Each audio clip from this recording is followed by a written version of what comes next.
Welcome back, wrestling fans, to Bell to Bell with Bobby Blaze. I am your host, the Professor Jeremy Vilmer, and you're not.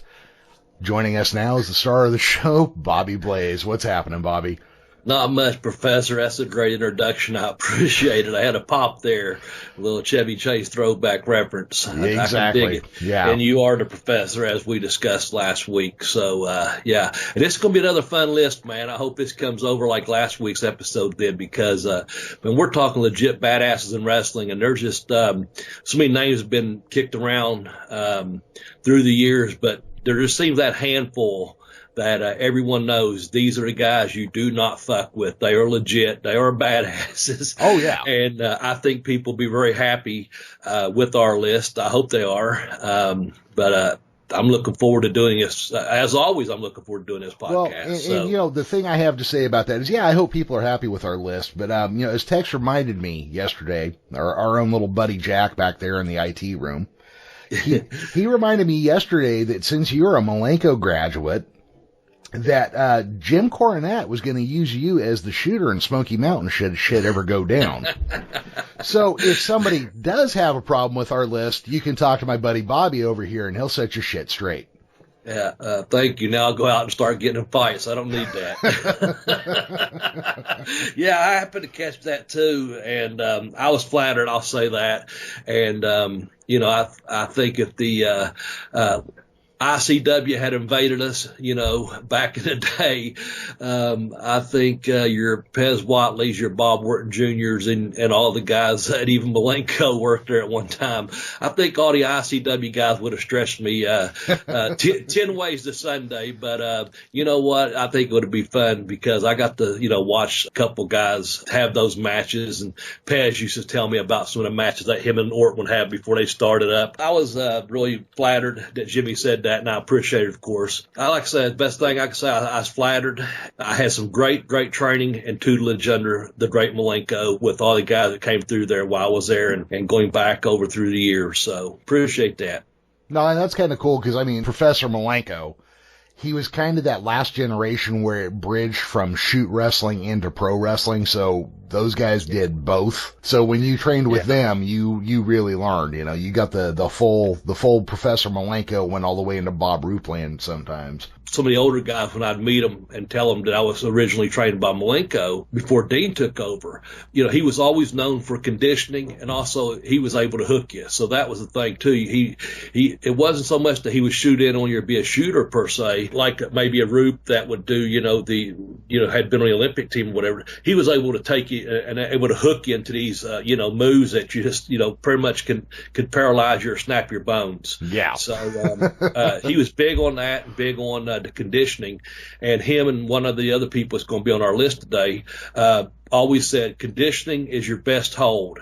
And so that's one of those things that these young wrestlers, they went out there aspiring to be a professional wrestler, always do your conditioning, man, because he had me like an oiled machine when I got through with his camp. I mean, it was just like a well-oiled machine, I should say. So, yeah, but he was the last of that generation that really did probably catch can some besides the professional wrestling, you know. And I know we're not making the podcast just about Malenko, but, yeah, that's a little hats off and a little tribute to him. And I'm glad we got that in there, man.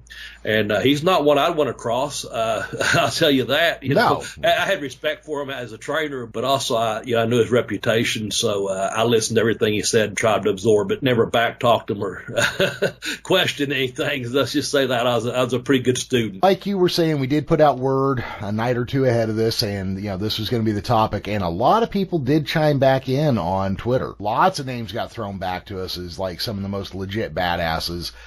And again, this is one of those things where guys, there could be 100. We could do a top 100 toughest guys in wrestling, or most badass guys in wrestling. We do top 10 lists here, though, so, we have to cut people out. So, Bobby, I don't know if you want to address some of those before we get started, or how you want to go about that. A lot of people mentioned David Schultz, Dynamite Kid, Bad News Allen, several NWA champions they mentioned. Ken Shamrock was thrown around a little bit.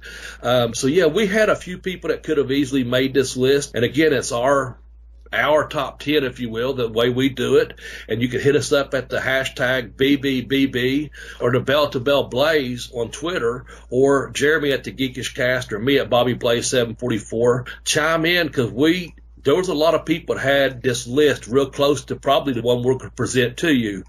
But also, if that said, I left specifically a couple names off that some others had mentioned, because I know a couple of them were your honorable mentions and a couple of them were my honorable mentions.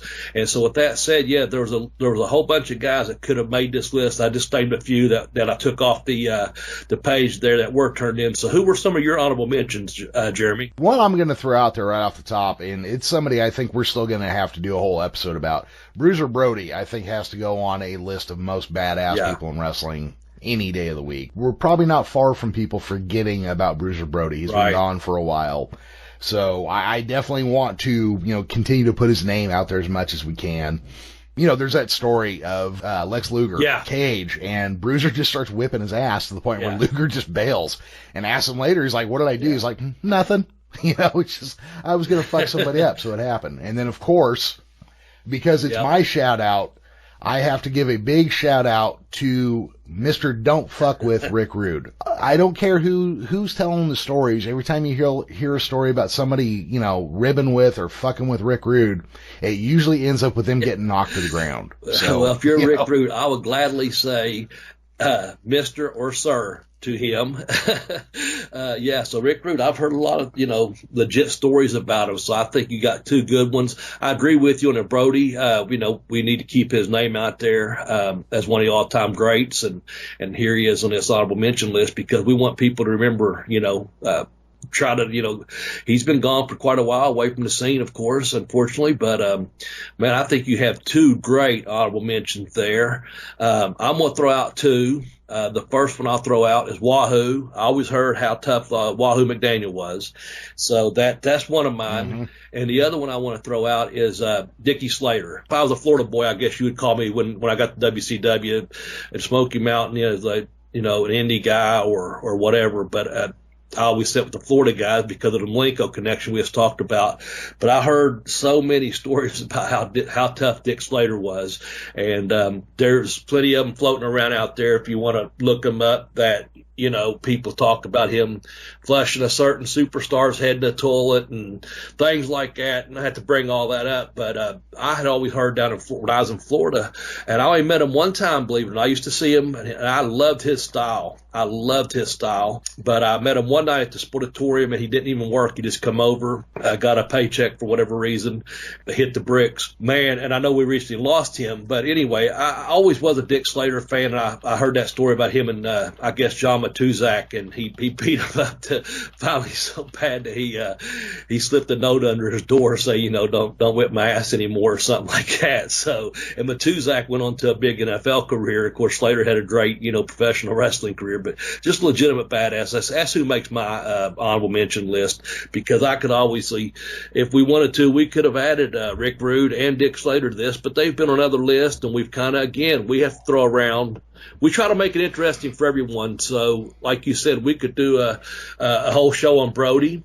Hell, we could do a whole show on Rick Rude, probably, or any of these guys. And again, these guys, Brody's been on several lists. Rude obviously has been on several lists, and Wahoo's been on a couple lists. I don't know if Slater's actually been on a list per se, but I know for sure Brody, Rude, and Wahoo have. So we mixed it up a little bit. And with that said, do you want to start off with number 10? And I'm going to go with, basically Captain America. Kurt Angle is our number 10 spot. Olympic gold medalist. Let's just start there. You know as well as I do, these amateur wrestlers have to be in great shape, not just cardiovascular, but strength. Your core, your legs, your upper body, your neck. I mean, you got to be able to bridge like a son of a bitch just to even be an okay, say, high school wrestler, let alone an Olympic level gold medal athlete. Right. Apparently, he and Eddie Guerrero went into it one night because Eddie was shooting his mouth off or some such. And Kurt Angle kind of mopped the floor with him, and JBL later asked Eddie, like, what the fuck were you thinking? The guy's a gold medalist. And Eddie Guerrero just said, what can I say? I get kind of stupid sometimes. Well, yeah.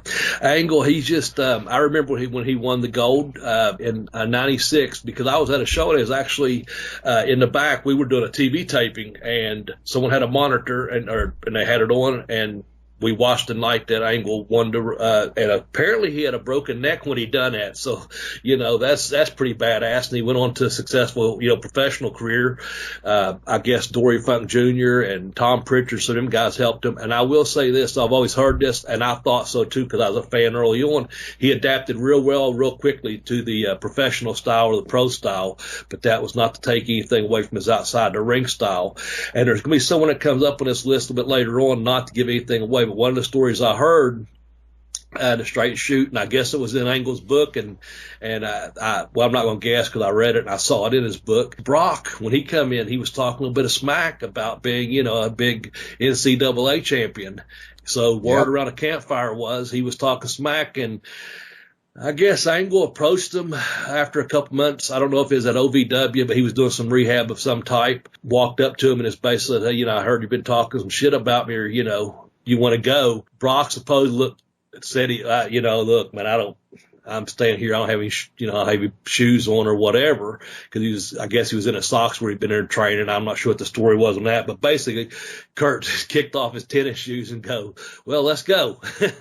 and apparently Brock said no. And now that's a different story than Brock now, being an MMA fighter. But that was word around a campfire that and Angle said in the book was there's a huge difference between being an NCAA champion and being an Olympic champion. So I guess that what you talked about, all that conditioning and just everything, just both of them on such an elite level. And I didn't say it to embarrass Brock, but anyway, because he had mopped the floor for me, But he's one of those guys that we'll come back to, I'm sure, during this list. But that just shows you how tough some of these guys are. That hell, they didn't want any part of each other. So that was kind of my point that I was trying to make. They didn't want, you can talk all the smack you want, but whenever it comes down to it, I talked to a guy the other day, legitimate tough guy from this area, and he was talking about a couple guys I know that were legit fighters, and I did it specifically. I ran into him and brought it up, and he told me a couple guys that he thought would whip his ass, and I was surprised. I didn't argue with him. It was just a couple guys we both mutual friends with, and he mentioned a couple. I said, damn, I never would have thought that. And he said, oh yeah. He said, man, he said, I knew one day we was going to go, and he said, I was not looking forward to it. And he said, fortunately, we talked it out, and he said, he would have whipped me. And I said, oh, damn. So some of these guys that disrespect, and that's just guys on the street. But you get to these elite athletes that we're talking about, man. Sometimes they know, hey, this is going to be, someone's going to get hurt. Just like Eddie said, I don't know. Sometimes what you say he said, sometimes he gets a little stupid or something. I was paraphrasing, but he's like, yeah, I'm fucking stupid. What can I say? There you go. So that shows, the type of toughness that guys that are on this list right there. When you start off, you have Kurt Angle all the way up at number 10, and you're going to be surprised who comes in at number 9, because I knew this guy was legit badass, 4-time All-American in Oklahoma, football player and wrestler, legit fighter, Dr. Death Steve Williams, man. He comes in at number 9. What do you think about that one? You got to be dealing with a list of tough sons of bitches for Dr. Death to be number 9. Yeah. Of course, unfortunately, what happened to Dr. Death was his reputation got a little bit beat up, but he had a 10-year span where he was undefeated or unpinned. Yeah. I can't remember which it was, but Dr. Death was a legit tough son of a bitch. And his loss at Brawl for All just proves that when you throw a bunch of tough guys together, any one tough guy can lose to another at any point. I was so stoked, believe it or not, when that came out.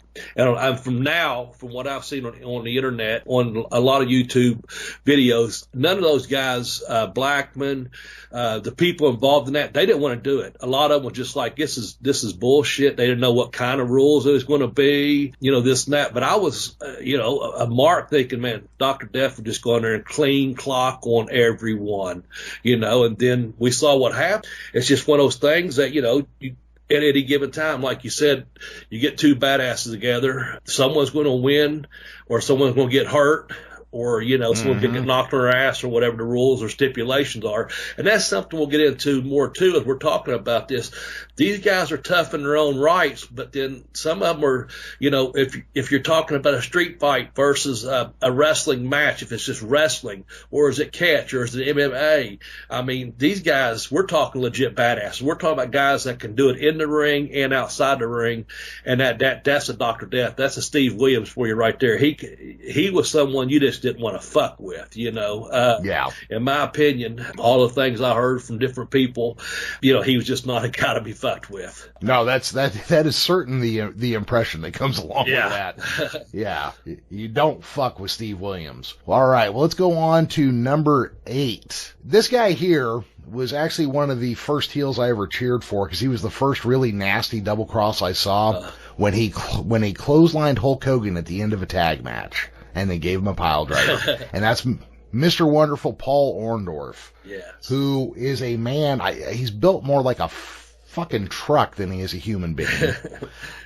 And even when he was getting on in his career and had a semi-atrophied arm and was wearing flip-flops, he still took a fight to Leon White and got the better piece of the stick in that deal, which is saying something. I like the fact that the next day he went on national TV and he said to talk about toughness, because he pretty much just broke character and just said toughness is, he gave an interview and he just said, but that's when you take an 800-pound gorilla and you just punch him in the face and you knock him on his ass. And he was just that Mr. Wonderful doing a shoot type interview, because that had just happened, I guess, the day before or what have you.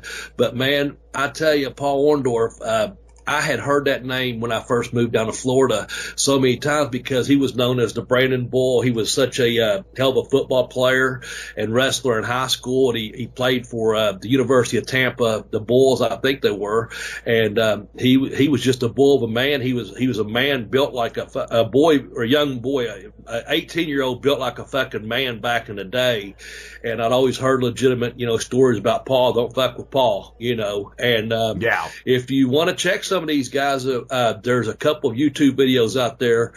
I guess Tony Atlas does an interview. I can't remember, as Tommy Rich, I don't know what he admits to and doesn't. Paul, he doesn't even say too much anymore about what I've seen some of his interviews about knocking Vader out or whatever. But apparently, and Brian Blair's another one.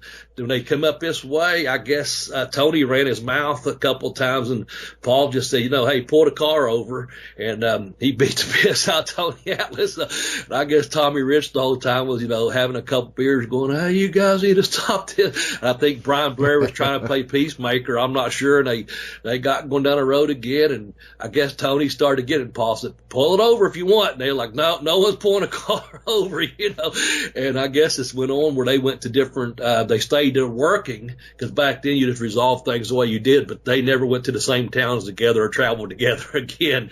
So, but yeah, he just, legitimate badass, man. That's just not someone and I say this when you talked about doing the pile driver too, when Hogan, but I mentioned it in my top 10, we did our top 10 moves and holds in pro wrestling, and we had the pile driver at the top of the list. Paul Orndorff had one of the and I know we're talking, shoot fighting and street fighting, this and that, and you probably, not going to get a guy in a position in the street for a pile driver, but man, he had one of the best pile drivers in all professional wrestling, man. It was just, he had that jumping pile driver.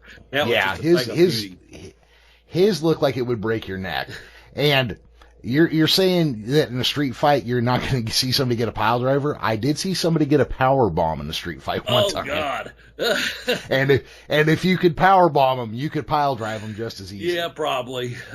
Number 7 we mentioned a little bit earlier, so I just want to put him out there that when I was telling that story earlier, I certainly did not mean discredit to him, but that's Brock Lesnar. And man, I think everyone knows what a badass he is. I don't know, maybe at that time when Angle called him out on it, he wasn't as advanced as he is now, because he's advanced himself even more with the UFC stuff he does. And also he's so damn big and so damn strong. And, I can't imagine it, but I've heard it happens that people still, if he's out, people still want to try, to test a guy like that. And you just got to, you get to that point, you got to walk away, because you're a professional, and someone has to say, look, you don't you don't want to do this. Because he could kill a man. If you're at the bar and you've had one too many and you think you're going to whip Brock Lesnar's ass, you're a crazy fucking nut and you're drunk and you're not thinking or whatever. And you better be glad that someone talked you back out of the bar or out of the building, or they at least talk Brock enough to say, hey, it's not worth it, man. Walk away, you know, because one always wants to test someone, but that's not a man that needs to be tested. He is legit badass. Hell of a wrestler. I'm not crazy about his pro style per se, but he's good. He's good. Not taking away anything about that, because he's a good wrestler and a good athlete. He played some football too, but also had MMA training. He is legitimate badass outside the ring as well. Well, he's as big as a house. Yeah. He is stronger than shit. He's got the cardiovascular conditioning of a fucking horse, like a championship horse. There is no way that you, just some, you know, steel worker walking in off the street, are getting your fucking hands on a guy like Brock Lesnar. Yeah. It's not gonna happen. I remember, I can't remember the guest on Joe Rogan's podcast, though. They were doing a thing on DNA and human beings. Joe Rogan used Brock Lesnar as an example of, you know, we're human beings. And he said, every time I've seen him in person, I shake his hand, I speak to him, and I look at how big he is. If you just seen in person how big he is, how big his hands are, how thick he is. And he said, I can't imagine. It was talking species, basically. And I can't remember the guest. Hell, it might have been Neil Tyson, or someone, you know. Oh, Neil deGrasse, yeah. So, I mean, someone very intelligent, obviously, but he goes, and I'm looking at this guy going, we are the same species. And he goes, it's not right. He goes, I'm barely, you know, 5'9", and this guy's like 6'6", you know, and he goes, and just the size of his body, though, he's talking about his hand size and stuff. He goes, if you put us together, you don't think, you know, if you're talking to space aliens or whatever, you don't think you're the same species, man, because he's that fucking big in person. He really is putting him over on size-wise. Yeah. Combine that with strength and athletic ability and mental fucking toughness. You got a damn machine. You got a cyborg, man.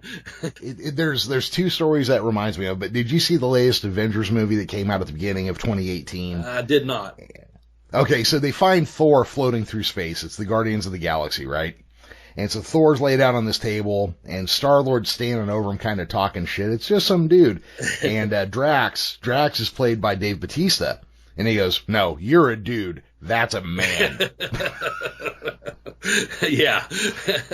That's good. That's real good. Yeah. He goes, it's like an angel and a pirate had a baby. Yeah. You're some dude, you know? That's real good. That's what that reminds me of. Yeah, there's a lot of badass at your bar, but like you said, and no disrespect to the steel worker or the railroad man or whoever that's had one too many, but man, you don't stand a real good chance against one of these elite athletes. It's just that is also a badass outside the ring. And so far on our list, I know you're going to give us number 6 because he was a bad outside the ring, but we have Angle, Williams, Orndorff, and Lesnar. And just tell him who number 6 is and fill us in a little bit about him. Yeah, well, number 6 is Judo Gene LaBelle. This guy literally wrote the book on pro wrestling finishing holds. I don't know if you've seen this book. I had it in junior high. I love this book because, you know, as you start seeing wrestling magazines and you're seeing these holds out of Japan you've never seen, quite literally, Gene had them in his book. Yeah. I had that book. I did. I actually had that book too. It was great. All the illustration with Mondo, right? You're talking about the book with Mondo Guerrero. Yes. Okay. Go continue. I didn't mean to interrupt you, but man. For people who don't know, and I don't know if we're far enough away from pro wrestling in LA's history for people to not know the LaBelle family name. But Mike LaBelle and his mom ran pro wrestling at the Olympic in Los Angeles. And Gene was their troubleshooter. Gene was the guy they brought in when a pro wrestler was getting a little too big for his wrestling britches.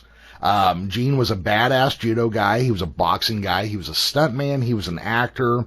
He also dyed his judo gi bright pink just because nobody could say shit about it when he did. Now, there is a story. I don't know how true or how not true or whatever. I'm hoping it's true if you tell them what I think you are. And I'm going to kind of gloss over some of the details as I've read it. But you've all heard the story about Steven Seagal getting his ass whipped by an old man and shitting his pants. That old man was Gene LaBelle, who was in his 80s. Yeah, Gene LaBelle was not a man to be fucked with. Still, as far as I know, he's still alive, and he's still not a guy to be fucked with to this day. He still wears his hair Kool-Aid red. Yeah, yeah, yeah. I don't think anyone want to fuck with them, and it's funny because I think when you have told that story on this show before, and I'm glad you shared it again for our new listeners and our new fans. But when you told it, I had heard it prior to you and I even talking or getting the podcast together. So I'm thinking, I used to always think that in wrestling, if I heard this in Knoxville, and then I show up in Tampa and I hear it there's a pretty good chance that it's probably true. And I'd heard different stories about, let's say, a certain person in ICW that could maybe perform fellatio on herself or whatever. If I hear that in Ashland, and then I hear it in Knoxville, and I go to Tampa, and someone says, hey, by the way, did you know so-and-so could, suck their own dick? And I'm like, that must be a true story.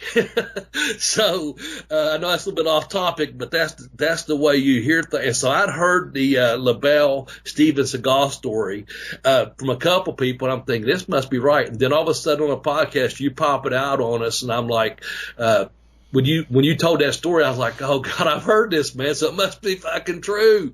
I love that book. Mine got chewed up by a dog, so I still have it, but it's dog-eared, legitimately dog-eared. But there's enough you can see some, there's a lot of just dog-eared, let's say that. But if you know what we're talking about, there's a book out there, and it's Pro Wrestling Finishing Holds, but he also shows you how you can use them in a legitimate fight, when a certain chokehold or a certain wrist lock or whatever it is.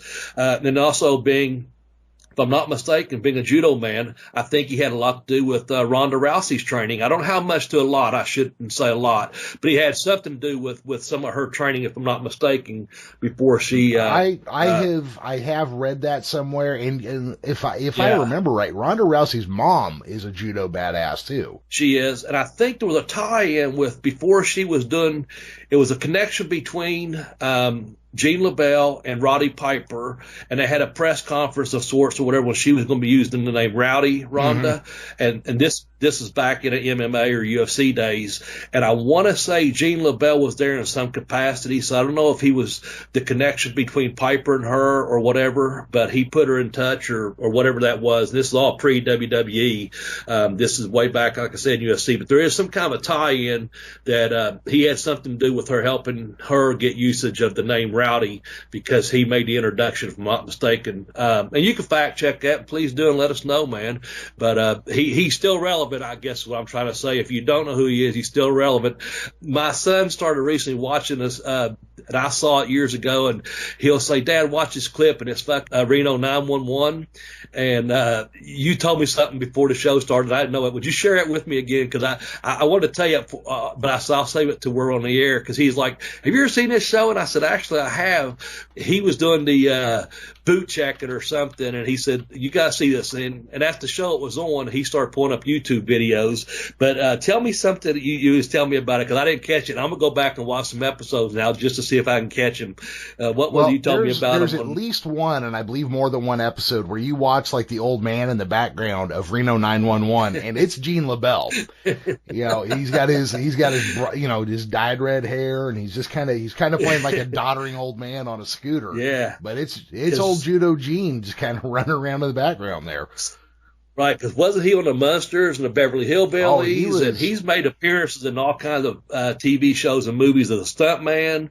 But he's legitimate, and I just wanted to kind of point out that if you don't know who we're talking about, there's a good chance you probably have seen him and not realize you've seen him, because he's been in a shitload of stuff being out of the LA area. Oh yeah, well let me just, if you hit his IMDb just real quick. Okay. His earliest TV credit is Route 66 in 1962. Wow. Okay. And you just go up from there. The Munsters, I Spy, the FBI, Seven Women. I mean, just everything is on there. He's played, he still does voice acting. He was in the 90s. He was a guard on the Batman animated series. Damn. He was in Kung Fu, the TV series. Oh, he is just all over the place. Just to tell a quick apocryphal story. Gene LaBelle says, and I don't know third party or not, because I know people that say they were trained by the guy who fought Bruce Lee, but Gene LaBelle says that Bruce Lee came to him to learn more about grappling. And Gene wrestled him down to the floor and held on to him, and Bruce Lee says, let me up. And he goes, no, I'm not letting you up because you're going to punch the shit out of me if I do. So he kind of held him there till because Bruce Lee had a fucking temper on him. And Bruce Lee would just lose his shit and beat people till they couldn't talk right anymore under the wrong circumstance. And so Gene held him on the floor until Bruce was like, okay, let me up. I promise I'm not going to hit you when I get up. And so Gene says after that, they became really good friends and they trained together and this, that, and the other. Before we get to number 5, I'm going to give us 10 through 6 real quick, just a countdown, and then you give us a sponsor feed if you don't care. So on our legit badasses of wrestling, we've got number 10, Kurt Angle, number 9, Dr. Death Steve Williams, number 8, Paul Orndorff, number 7, Brock Lesnar, and as you just now heard, number 6, Judo Gene LaBelle. Before we go number 5, Jeremy, tell them where they can help sponsor our show at, please. Absolutely. Well, the easiest way to sponsor this show and help both me and Bobby out is to check out Bobby's books on Amazon.com. You can get to Bobby's first book, Pin Me, Pay Me, Have Boots Will Travel, by going to tinyurl.com/blazebook1. It takes you right to the Amazon page. You can buy a digital or a physical copy right there. You can also go to tinyurl.com/blazebook2 to get I Kicked Out on 2, The Education of a Wrestler. That would be the easiest way for you to help the show out, but on top of that, it doesn't cost you anything extra. You get one or two great books written by the star of our show, Bobby Blaze, about his time as a professional wrestler, working for Smoky Mountain Wrestling, WCW, the time he spit on Roddy Piper, the time he and Macho Man slammed into each other at a restroom, which is, Bobby, I have to tell you, I tell that story. Yeah. So, it is a great story. I love it quite a bit. That would be the simplest way. And I am going to real quickly put together a link for another book. And the link to this one is going to be tinyurl.com/bbjudogene, which will take you to Gene LaBelle's book, Grappling Master, Combat for Street Defense and Competition, which appears to be the updated version of the Finishing Holds book. Nice.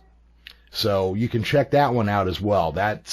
I got to tell you guys, if you've ever really looked for a handbook on pro wrestling holds, this is it. This is it right here. Absolutely.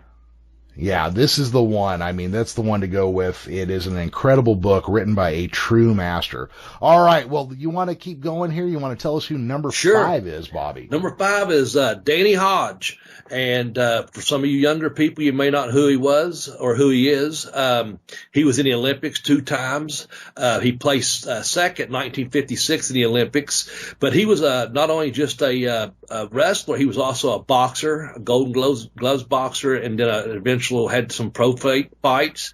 The thing about it was he was always famous for his ability to crush the apples with one hand. And then I think it's JR talks about, and I'm almost sure he talks about him again in his book. I know he talks about it, but I can't remember if he talks about this one particular thing. He could crush a pair of pliers with his hands. He could just take a pair of pliers and crush them. He has incredible tendon and ligament strength, and that's going to come up again as someone on this list as well. But that was one of his strengths was just incredible tendon and ligament strength, and he had a tremendous NCAA career, and like I said, went to the Olympics.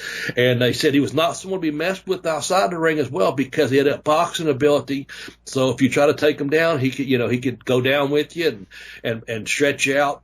And then if you want to stand and go, strike, he could go strike to strike with you. So from everything I'd heard or read, and I've seen some footage of him in some older matches, just legitimate badass and tough guy that, sometimes when things got out of hand, he was the designated policeman for certain territories. But there was a wrestler somewhere who was taking advantage of other wrestlers.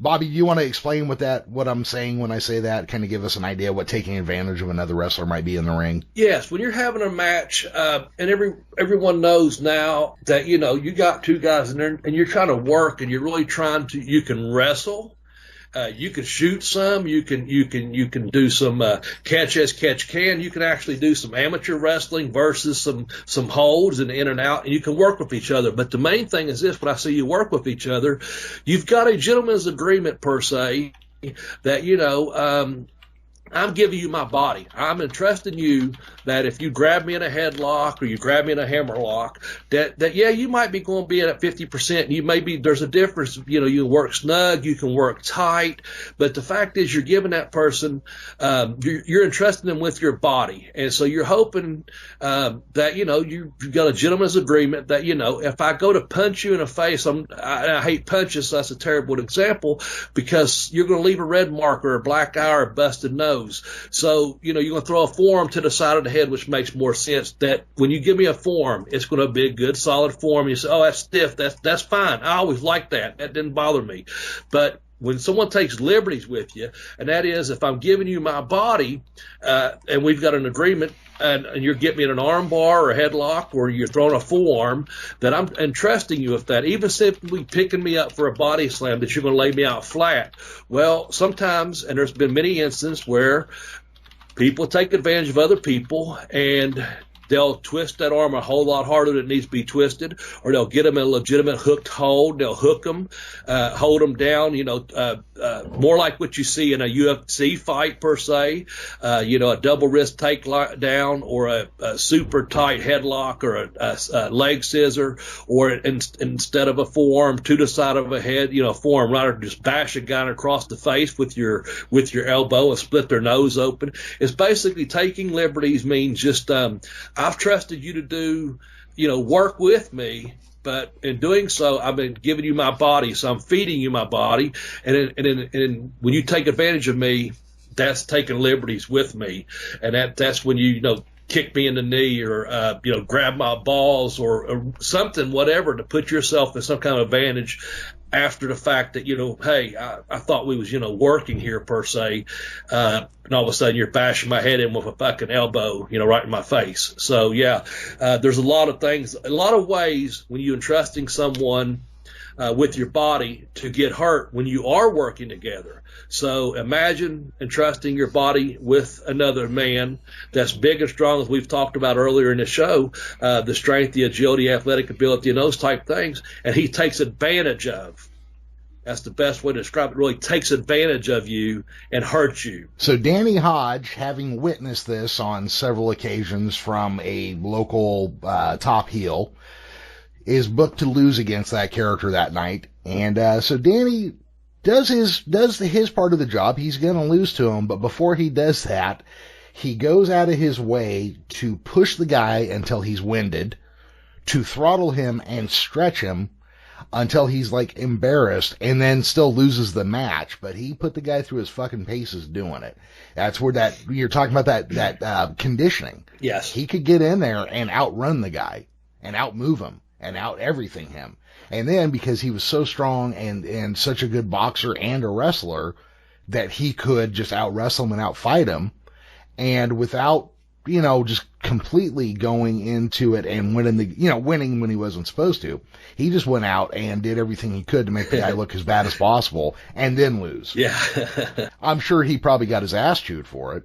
I'm sure it cost him, but that's why you don't take advantage of people. Yeah. Yeah, and usually back in the day, a lot of people don't know this, but every area, and we'll be talking about some more tough guys coming up in just a second here, but all the areas usually had a policeman. And basically the policeman of the territory was the one you don't want to find yourself booked against, because if you're fucking up and doing things you shouldn't be doing, like fucking around in the ring, trying to hurt someone on purpose, causing bringing heat down on the boys, that was always big back in the day. Don't bring any fucking heat, man. You're getting paid, you're doing what you like doing, those type things. But every area used to have a policeman. Say I fucked up, and it's usually someone that don't even know they're doing it, just being an asshole to begin with. You find yourself booked against that person, against the Danny Hodge, let's use this example since he's the one we're talking about, and you find yourself booked against him. Either you get your ass beat that night, or you get your ass beat every night for the 2 or 3 weeks you work with them. But generally it's just that first and second. If it takes a second night, it generally didn't. But usually after that first night, it was like, man, you get what's called a fucking smarten up jack. It's one of those things where you just got your ass handed to you, and you better smarten the fuck up, or you're going to be fired, or you're going to get hurt, or a bunch of people is going to feel this way. You got a long 2 or 3 week schedule ahead of you, because you're going to have the policeman in the ring with you every fucking night. And a lot of those guys that did shit like that weren't all that tough anyway, because they respected a business, and so they didn't do that stuff. But once that policeman got a hold of him, Danny Hodge stretching you out for 15 or 20 fucking minutes and punching you when he wanted to, or tying you in a knot when he wanted to, and making you tap, and the referee kind of looking at the fans like, oh, I didn't see him tap, whatever it may be. But he got that fucking lesson, and that's what the policeman was there for, is, he kept things under control. And a lot of times if he had to do that, promoter might slip a little bit extra money. Here's a little bit of bonus. Thanks for smarting him up. And it was good to have that, because it prevented a lot of locker room problems, and it prevented a lot of problems between the boys that may have had some legitimate heat when they said, oh, well, we'll just put you up, Danny, for the next couple of weeks. You're like, oh, fuck, I fucked up. So, that was Danny. He was probably being a policeman for that territory. You was talking about that just now. So. Yeah. That was one of the better versions of these stories, because it could certainly get a lot worse. Yeah. All right. Well, I'm going to move us on to number 4. Okay. Which you're going to be familiar with this guy. He's the Barbarian. Yes. So I'm going to run into a little trouble here. The only person besides yourself that I know that has worked with the Barbarian, had matches against him, just saying praises about what a sweetheart this guy is. So Bobby, I'm gonna have to defer to you a little bit in talking about what a badass he is. Yeah, Barbarian, first of all, nothing but love and respect for Barb. He's a great, great guy. But he is legitimately a tough guy.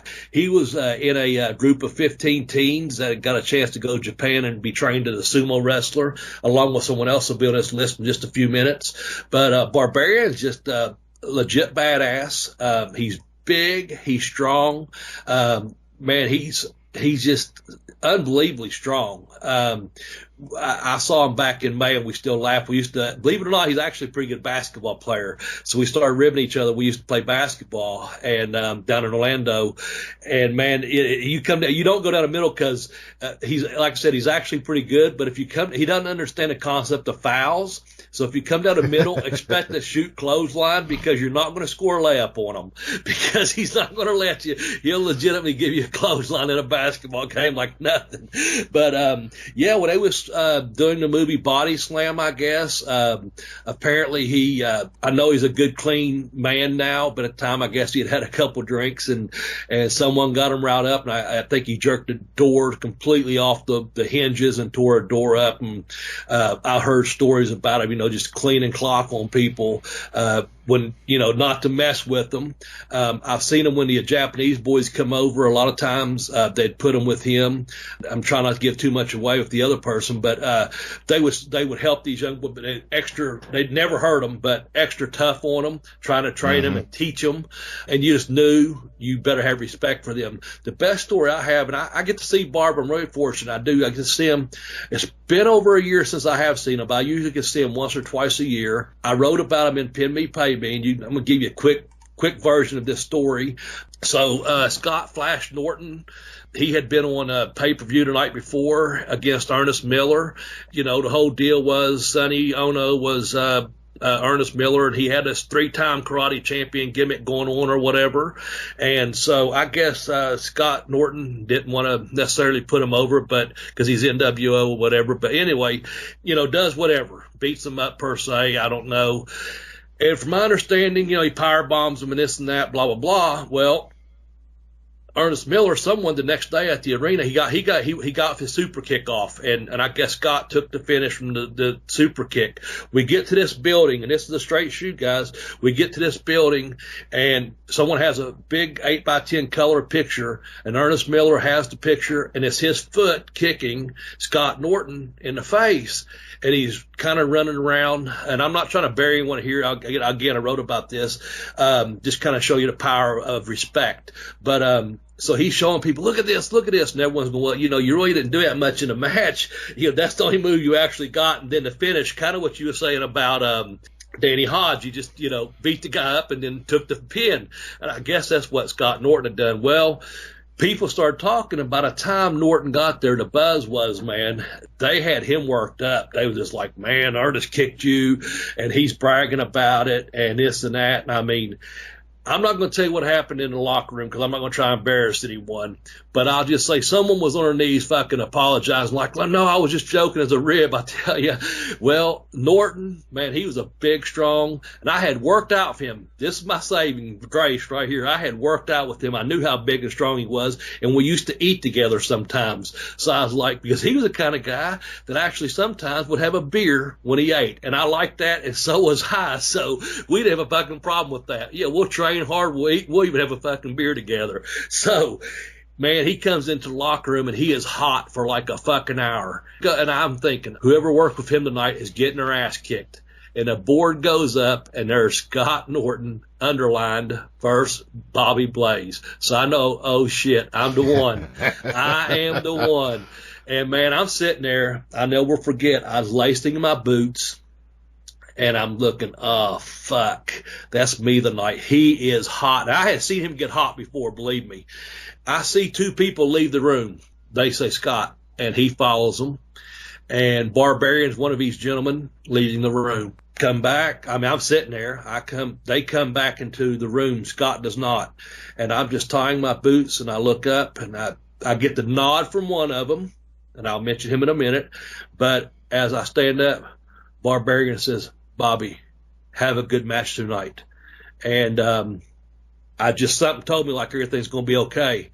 And so, you know, 45 minutes, an hour rolls around. I get up to the gorilla spot that we talked about last week, and Scott Norton comes up to me. He says, hey, don't worry about a thing. We're going to have a hell of a good match.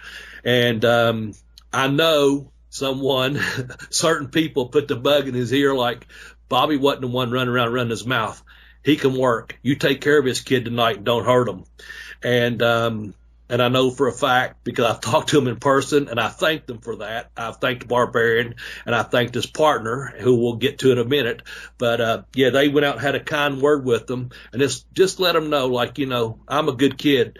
Don't beat him up. You know what I'm saying? They kind of looked, They had my back. And if you got someone to have your back, this one and the other one who we'll get to, and I'm probably giving it away, but the fact is, those are two guys you want to have your fucking back.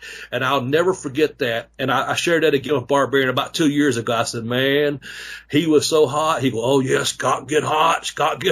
And I go, but you guys calmed him down. And actually, I was waiting for him at the gorilla position when I got back, and he came through the curtain because he stayed out to do a little promo for the NWO afterwards. And I waited for him to thank him. And I knew he laid me out really nice and flat on a power bomb, and he gave me some offense. But he said, man, that's the best match I've had in 2 years since I've been here, man. I'm thanking you. Thank you so much. We went to the war room together, and Arn Anderson, as soon as I went in there, he said, Bobby, how was it? Was he tough on you? I said, I had no problem whatsoever. Scott was walking right behind me, right up on me. He said, Arn, book me a fist kid anytime you want. Thank you so much. And shook my hand again. But it was all because, one, I could work.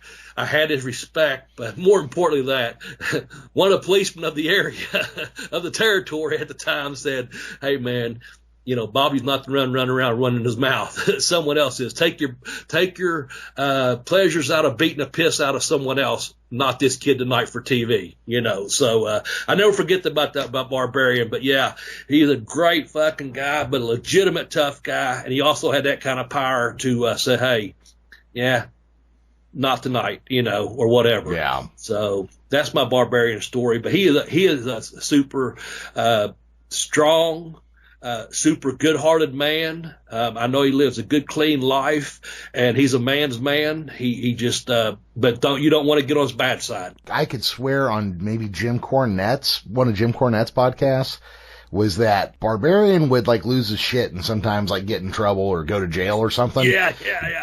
I didn't want to bring that up, but go ahead. But But the thing that everybody was really afraid of was his wife finding out. Yes, that was the thing. I don't want to bring it up because apparently I'm drawing a blank on her name, but apparently that was she was the only one she's the only one that could keep Barbarian in control or straighten his ass out, so to say. I don't know, but yeah, that's what I heard too. If he was afraid of anyone, it was her. That's what it was, maybe. Yeah, that was.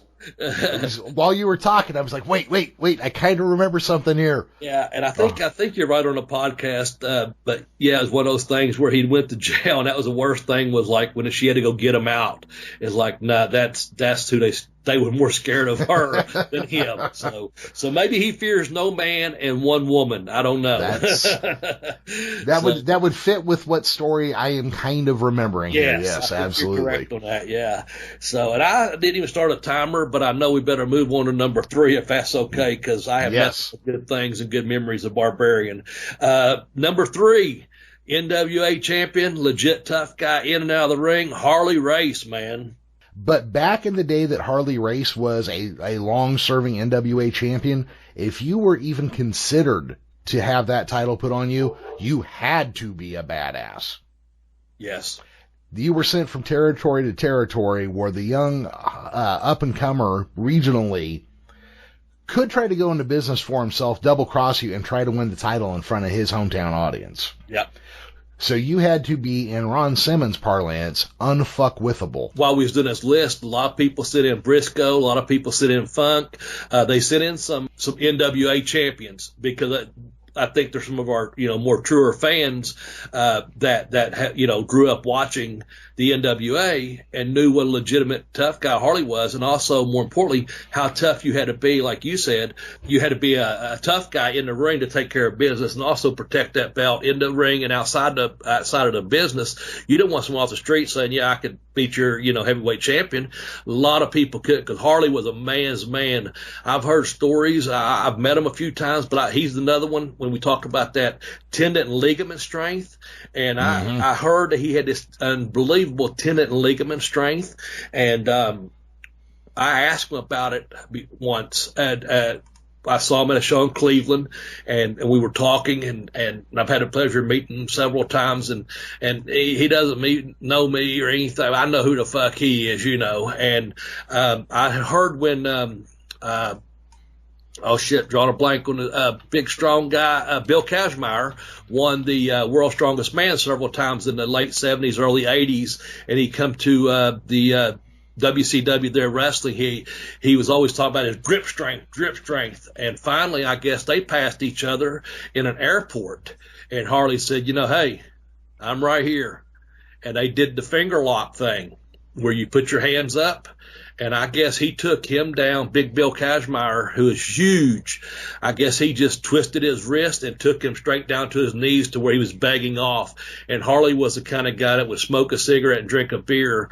And I won't mention this guy's name. I mentioned Kazmaier because he didn't have such a good career in wrestling, and he wasn't really known as a wrestler, but he just put him to his knees, showing him what kind of fucking strength he had, because he never had that look like that.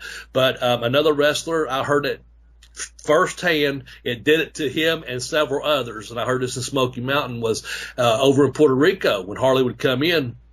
And this, again, goes to one of those stories. I heard it up in Canada, I heard it in Florida, and I heard it when I got to WCW. And that's one of those stories where when you hear something enough about a guy, this must be fucking for real. But one of the guys in Smoky Mountain told me this over in Puerto Rico, man, and Harley would be sitting at the table and have his arm up, and that's what I'm kind of indicating. I know you can't see through your fucking computer monitor or listening device or what have you, but he'd go arm wrestle someone. He'd have a can of beer sitting there and maybe a cigarette, and they'd go up to arm wrestle him, and he'd just fucking take them down like it's nothing, because that grip strength, he'd be crushing their fucking wrist.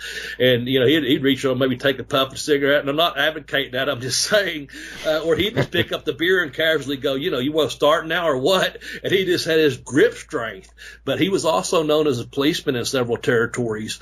He carried a fucking a stinger, where you call him a taser, around too. So, he didn't want to be fucked with, and I don't think too many people tried to fuck with him. I'll say that. But he's a legitimate tough guy, and that's why he's number 3. And you can add any stories you want, but I've heard nothing but how tough this guy was.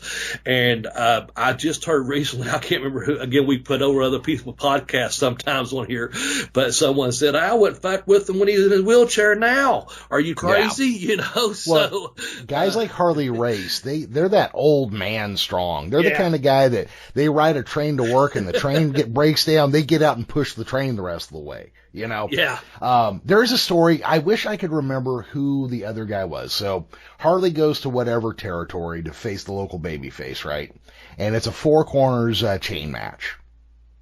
And the guy tried to pull a quick one off, and Harley, who knew he was supposed to go for 3 corners, the guy got the 4th and then took the chain off and bounced. Just dipped out of the ring and ran to the back, okay? Ooh. Harley stands up, gathers the chain, jumps out of the ring, walks through the crowd, kicks in the door to the dressing room, grabs the guy, wraps him up in the chain, and then touches all 4 corners. And there wasn't fuck all anybody could do about it. Yeah, you know? Yeah, I can imagine. No, he's a legit tough guy, not one to be fucked with. So, I mean, that's pretty damn tough. And he's number 3 on our list, man. So that leaves 2 more openings. You want to announce the next one? All right. Well, number 2 is Karl Gotch, a man who was such a badass that he's actually a god in Japan. Yep. He's known as the god of wrestling in Japan. If you're not familiar with Karl Gotch, the thing is, he was legit. Karl wrestled in the 48 Olympics. Karl went to the Snake Pit over in England, where he became a really tough, legitimate shooter. And, you know, he had an amateur background. He was also a street fighter. He would fuck you up.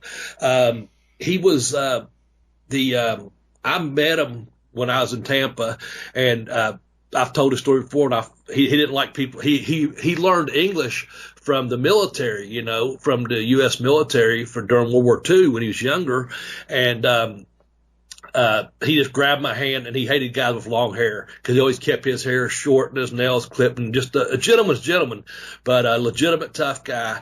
And he just, I met him at Professor Malenko's house. We were going to watch the pay-per-view, and Karl was there, and he reached over and goes, Gotch. He just grabbed my hand and went, Gotch. When I said Bobby Blaze, Gotch. And it's like, oh shit, he crushed my hand like I was talking about earlier. But he was known for his conditioning.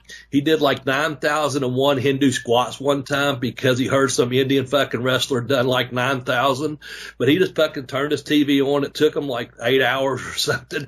And he just fucking started doing Hindu squats until he did 9,001. He used to do, you know, he was trainer. When he first went to Japan, I think in the early 60s, I know 63, I think might have been his first tour. I could be wrong on that date, but he instantly got over because they liked that style. I've heard it said, and I've seen a couple since then. At the time, I hadn't seen any, they said, well, watch one. I've heard it said, you know, like, and I won't mention the person told me, said, oh, his matches are boring or whatever. It was a style. It was a different style back in the day that they did. So you might not find it as highly as entertaining as you would today's product. You would see some legitimate good wrestling. I've heard stories I can sit here and tell you that I've heard in Tampa.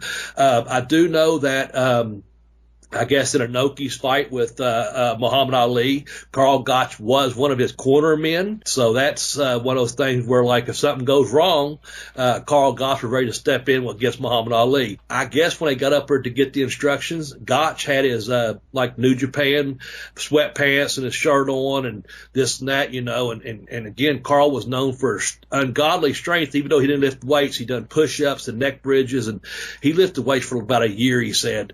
But he was a big old strong guy, man. Apparently he pulled his tights out and he had on his trunks underneath, and he said, just so you know, if there's any monkey business tonight, I'll be handling that. And I guess Ali and whoever else was standing there, you know, like Inoki knew, like, whatever happens, but there'll be no funny business. I think he used the word monkey business. But again, you hear these things and like, maybe he said it, maybe he didn't. I know he's a legitimate tough guy though, and I know you didn't want to fuck with him. When I first met him, again, that was the story I told there where he said, gotcha, and shook my hand. He come into the training facility one day, and Larry looked over, and they had this relationship, Malenko, and I said that on and off again, business partners, respect for each other, and this and that, and sometimes they spoke, and sometimes they would, be like, best just to keep our distance, business only, kind of thing, and Carl comes walking in, and he's looking for Jody actually, and Joe Malenko, and so supposed to be there. And Carl just walks straight into the facility, but he's focused. He knows what he's there for. He's going to do his business and leave. And I don't know what's going on. I just heard his name, whatever. And I was sitting there, and after he got past us, Malenko looked over and he goes, Bobby, that man right there, one tough son of a bitch. And he said, yeah, he's the man. And he went over, he spoke to Joe, and he walked out the back door and kept going. And it was several, it might have been a few months later before I actually met him. When I said, he reached over to Gotch, because I told him I was one of Malenko's students, and that's why I was at his house where. But yeah, he was a man. He was a very serious person. But yeah. So first time I saw him, he was very impressive. He was like 60.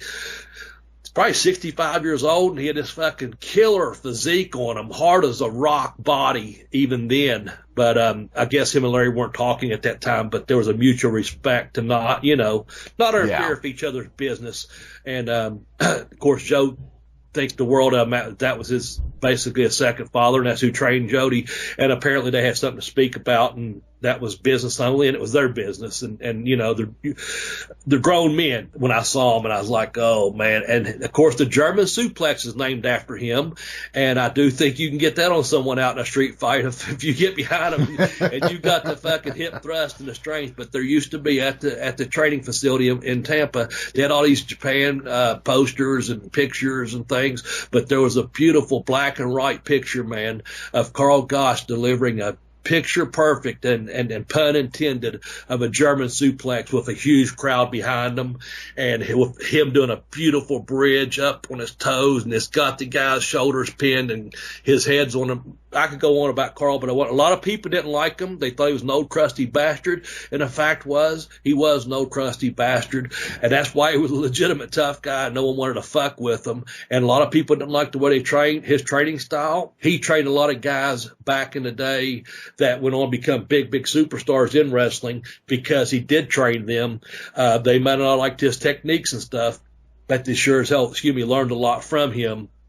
And like you said, in Japan, he's known as a god of wrestling. So number 2 is Carl Gotch. Carl Gotch's training method was primarily based on Indian wrestlers, lots of body weight training. Yes. So push-ups, press-ups, Hindu squats, Hindu push-ups. Also, he was Antonio Inoki's biggest inspiration in Inoki's wrestling style. So a lot of Gotch's trainees were the guys that went on to found the original Japanese UWF back in the early 1980s. So you could make the argument that Carl Gotch's wrestling style is the foundation of Japanese pro wrestling to this day. All right, Bobby, so I know you're watching the clock, so I'm going to announce who number 1 is. Yeah. I wish we had a drum roll because I'd drop it in right here, and that is Haku. Wait, no, I mean Ming. I don't know who the fuck Haku is. Ming. Ming. What is called Ming, Haku, whatever you want to call him. But yeah, kind of held off. We knew that when I was talking about Barbarian, who the other person was. Ming is one of those guys also that's just, he got to go to Japan to become a sumo when he was young. End up becoming a professional wrestler, worked for All Japan and just one of the most legitimate badasses there was to walk the planet, still is from my understanding. I was always glad to be on his good side. From my understanding, there was only 2 people that Andre the Giant was ever concerned about. And one of them we mentioned earlier was Harley Race, and the other one was Ming. And that was one of those things that wasn't, he was scared of him. He respected him, but it was one of those things like he had enough respect for those 2 men, and they are both on this list, with Ming being number 1, that Andre even was like, okay. And Andre was, people, we went over the list. There's been a lot of names. Someone put Andre on one of those lists. If you didn't want, hey boss, if he didn't want to do it, you wouldn't do it, or he did it or whatever. But apparently, Harley, who made our list, and also Ming was another one. They was good friends. I've heard interviews where Ming putting over Andre. So, for word to be around a campfire that, Ming was someone that Andre kind of like, you knew he was bad.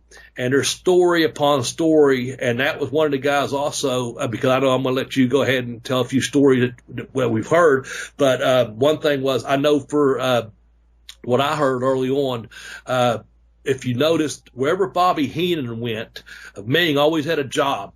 And he was in, WWF, did in WCW, WWE, whatever. There was always Ming there or a Haku there, and he really liked Bobby, and Bobby liked him, I guess. And if you notice also, there's another one in that, and that's Barbarian. So that's why it's good to have policemen. And Ming was a policeman when in New York at one time, and also, and I'm not talking a street cop, I'm talking about what we talked about earlier, if you're just joining us. But the same thing with WCW. You get out there and you fuck around, and you find your name on the fucking board against Ming, you better smarten the fuck up, because you're not going to do too much with him. He's going to, you're there to either work with him. That's why your name's on the board with him, or you're doing a program with him. But if out of the blue, your name shows up, you probably got a long night ahead of you. That's why I used that story earlier as an example. Ming and Barbarian sitting across from me and seeing Norton come in fucking slinging lockers and going crazy, that I'm tying my shoes going, oh fuck, my name's on the list against them. And they escort them out very politely, no disrespect. I was probably the only one that caught what was going on. And when I came back in, Ming gave me a look and went about his business. But when I stood up, Barb, put his hand on my shoulder. I was a lot closer to Barb for the simple fact we stayed in the same hotel and played basketball and this and that, like I said. And he said, Bobby, have a good match tonight. And I knew everything was going to be okay. But, Ming, man, just one legit badass guy. Tell a few stories you've heard, Jeremy, and we'll go from there. So he's number one. No arguing, no fighting. No, there's... and there's no Freebird rule. Just no one's coming in after this. Ming is this it. There's no way to follow this up. Look, I mean, just go Google, just for shits and giggles. When we get done here, all you fans at home, go Google toughest man in wrestling. See who comes up 7 times out of 10 in the number one spot. You will find it on YouTube. Matter of fact, I was just listening to a story a night or two ago. Shane Douglas talking about sitting in a bar where a guy kept trying to take a bar stool away from Ming's table. And Ming hit him with the Tongan spike or whatever, jammed his thumb into the soft spot under the guy's chin behind his jawbone. Hit him with that. And Shane Douglas literally says in this piece where he's talking, he goes, I thought this was a bullshit work move. And then he fucking nailed him with it. The guy went up onto his goddamn toes, and then Ming popped 3 teeth out of his head. There are story after story of guys pissing Ming off and him grabbing some shit like that, or, in the worst one I read, bit a dude's nose off. Yep. Just flat bit the dude's nose off. This is not a man to be fucked with. No. And I had heard, I think I might have said it by Booker T. I think it was actually on Stevie Ray podcast. He also told that story about seeing him, just get the fucking legit tongue and death grip on a guy in a bar and have his feet off the fucking ground, kind of a variation of that Shane Douglas story. I don't doubt it happening more than once, or that might have been the same night. I don't know. But it's one of those things where there's too many stories out there that come back, to where, he's just cleaned I guess also Jack Daniels or some whiskey or something doesn't mix too well with the Islanders. I don't know, because being from Kentucky, I like my whiskey from time to time, but man, I definitely don't want to lose my shit, especially around one of those guys. But no, I don't know why anyone would, but it's one of those things where you keep hearing these same stories where you're at the bar and you. I've heard Ming himself say he liked country music a lot because he worked out there in West Texas when he got a good break from All Japan working with the Funks back in the day, and someone called him a name they shouldn't have called him, and it wasn't his race or nationality anyway, and he just lost it. And it's like, you know, he said, I was being nice playing pool, minding my own business, and you know, that's the way a lot of things start sometimes is you know, why go into a bar and see a guy like that and get him riled up? Are you fucking crazy? Are you know, is it, I don't know, but there's no reason to ever get a man like Ming fucking fired up, man, because he is going to kill you. And it's like, I guess it was St. Louis or Kansas City. I guess the bar fight erupted where it took like 8. I've heard 8. I've heard 12. You heard variations of it. Policeman coming in. One of them had been a former, was legit 6'8", 300-pound former Golden Gloves boxer, and said he had never been hit that hard in his life. You know, it took like 8. I guess they tasered him and did this and did that. And I think that's another one that's just he might have feared no man that walked the earth, but I think he may have feared his wife. I think that's another one that those Samoans, I think they just have so much respect for their family. If mama's not happy, nobody's happy, and if I lose a paycheck, then nobody's happy. So I think the wives may, you know, I'm not speaking out of school here, but I think the wives kept them in line. Other than that, no one was going to fucking walk over him, and definitely no one was going to walk over Ming because he was a bad motherfucker.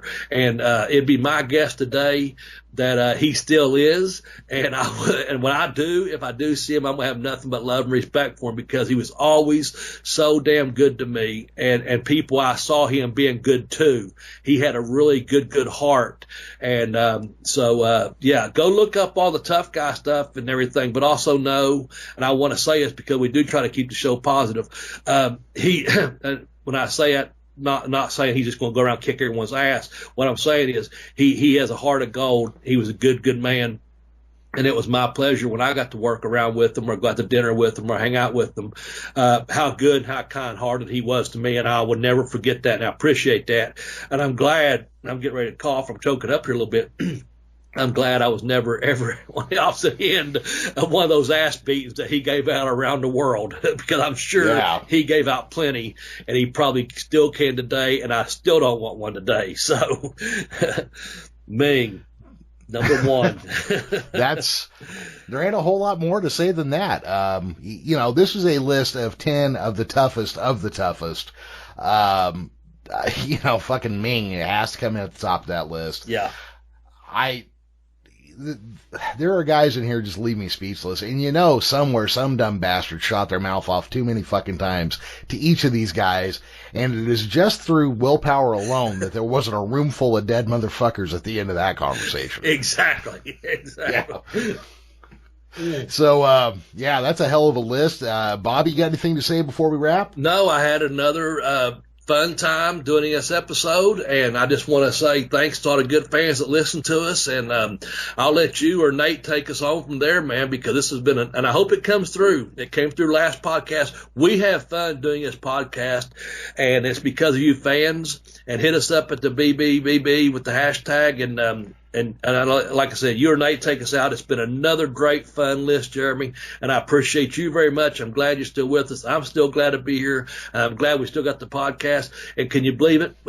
This is number 30, man. We're moving along. We're going to make it. Yeah, we've got to make this thing work. Well, they say the podcast that stop somewhere in the 20s, and we're past that now, by God. All right. Yeah, and I guess when I say by God, I must be talking about Carl Gotch, huh? Yes. Well, Bobby, thank you for joining us. Fans, thank you for listening. We will be back in 1 week. This has been a fun episode. I hope you all enjoyed it. So for Bobby, Blaze, and myself, Jeremy, the Professor Vilmer, bye-bye, everybody. Thanks for listening to Bell with Bobby Blaze. You can follow the show on Twitter at Bell2Bell Blaze. You can also follow Bobby on Twitter at BobbyBlaze744 and Jeremy on Twitter at The Geekish Cast. To purchase one of Bobby's books, you can visit tinyurl.com/blazebook1 to purchase Pin Me, Pay Me, Have Boots, Will Travel. And you can visit tinyurl.com/blazebook2 to get I Kicked Out on 2, The Education of a Wrestler. To donate to the show's podcast hosting fees, you can visit gofundme.com/Bell to Bell podcast hosting fees. Be sure to include a hyphen in every word in Bell to Bell podcast hosting fees. If you follow and listen to the show on Apple Podcasts, please leave a 5-star review. Be sure to share the show with any wrestling fan you may know, and get on the Facebook page where you can keep up with Bell to Bell fans just like you. Again, thanks for listening to the program, and look for the show again next time.